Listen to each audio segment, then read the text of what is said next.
Olá! Hoje a gente vai mergulhar direto em uma rede de comunicação invisível, mas que é simplesmente vital para o nosso corpo.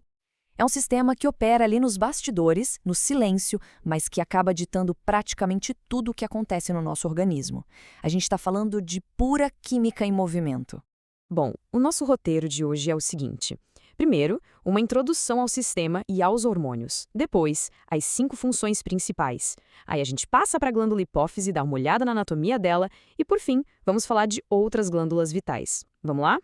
Antes de entrar nos detalhes anatômicos, pare e pensa um pouquinho nisso. O corpo humano é uma máquina gigantesca.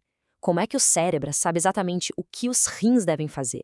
Ou como nosso crescimento é orquestrado de uma forma tão precisa? Tudo isso é uma batalha constante pela homeostase, por aquele equilíbrio perfeito.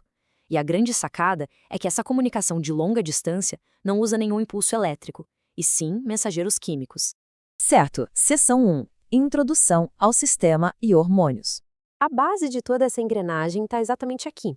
Os hormônios são essas substâncias produzidas em uma região super específica e que pegam carona no nosso rio interno, ou seja, na corrente sanguínea ou nos vasos linfáticos. E o detalhe mais incrível é o propósito deles. Eles viajam distâncias enormes para agir sempre com um efeito positivo para o corpo como um todo. É como se fossem cartas importantíssimas despachadas por um correio ultra rápido para garantir que todo o país funcione em harmonia. E a nossa anatomia mostra muito bem a magnitude de todo esse sistema. As glândulas não ficam amontoadas em um único órgão central, na verdade, elas estão espalhadas por toda a parte. A gente tem a pineal e a hipófise lá no alto da cabeça, descendo para a tireoide e paratireoides no pescoço, passando pelo pâncreas no abdômen, chegando nas suprarrenais na região lombar e, claro, o tecido endócrino nos testículos e ovários na área genital. É literalmente uma rede totalmente descentralizada de postos de comando. Avançando para a seção 2, 5 funções principais. A responsabilidade dessa rede é colossal. O material base aponta 5 funções que são um verdadeiro peso pesado. O sistema endócrino orquestra desde o nosso crescimento e desenvolvimento físico até o controle do metabolismo intermediário. Além disso, ele gerencia aquela busca constante pela homeostase que a gente comentou, garante a nossa capacidade de reprodução e até comanda a maturação do sistema nervoso central. Basicamente, é a química mantendo a própria vida e a nossa consciência de pé. O que nos leva à seção 3, a glândula hipófise. Dando um zoom direto na nossa cabeça, o ponto central aqui é esse contraste absurdo.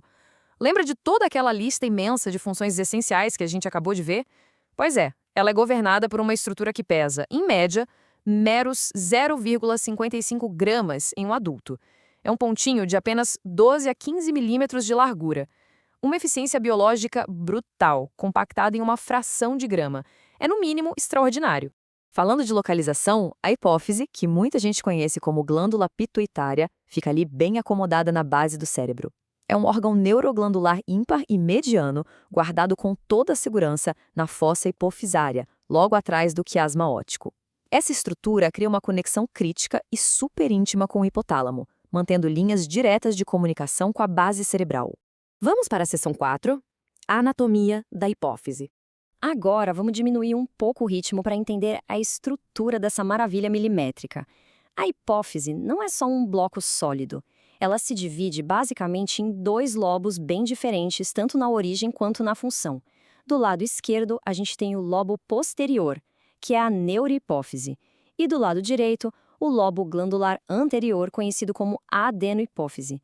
Eles são separados por uma porção intermediária bem fininha e ficam ligados ao cérebro por uma haste super importante chamada infundíbulo. Dissecando o lobo posterior primeiro, a neurohipófise tem uma cor meio cinza amarelada e um formato convexo. Uma parte vital dela é justamente o infundíbulo, ou haste pituitária, que desce do cérebro parecendo literalmente um funil. E logo abaixo dele temos o lobo nervoso, que funciona como um armazém gigantesco e essencial para os hormônios que vêm descendo direto pelas fibras nervosas do hipotálamo. Já na parte glandular, a adenohipófise tem 3 áreas que merecem destaque. A porção intermediária é só uma camada celular fininha, mas a porção distal é onde o negócio ganha volume de verdade. É a maior parte da hipófise e recebe uma quantidade absurda de sangue. E tem também uma extensão superior, a porção tuberal, que compartilha dessa mesma característica de ser extremamente vascularizada. O que é mais fascinante de visualizar aqui é ver como tudo isso se conecta na prática. Dá para notar perfeitamente como o infundíbulo age como um canal de verdade. É a ponte estrutural que permite que todas aquelas ordens do hipotálamo desçam com segurança e precisão direto para essa pequena fábrica de hormônios. E claro, para sustentar toda essa atividade química frenética, o suprimento de sangue tem que ser de primeira linha. A hipófise recebe sangue de alta qualidade derivado da artéria carótida interna. A artéria hipofisária superior nutre a parte de cima, enquanto a artéria hipofisária inferior faz um mergulho mais profundo, perfurando o seio cavernoso para banhar diretamente a neurohipófise. Afinal, sem esse fluxo constante, os hormônios simplesmente não teriam como começar a viagem deles pelo corpo. Chegando agora na nossa última parte, seção 5, outras glândulas vitais. Descendo o foco lá para a região lombar, a gente encontra as glândulas suprarrenais. Elas são estruturas endócrinas bilaterais que ficam logo acima dos rins, abaixo do diafragma. Anatomicamente falando, elas têm uma dualidade bem interessante. Uma casca externa, de origem mesodérmica, o córtex, e uma parte central, a medula. E a posição delas é tão estratégica que ficam em contato direto com as vértebras torácicas e lombares, além do gânglio celíaco. Subindo de volta para a região do pescoço, existem pequenos aglomerados, mas absolutamente cruciais, chamados glândulas paratireoides. Assim como muitas das fábricas químicas do nosso corpo, a marca registrada delas é uma irrigação sanguínea intensa.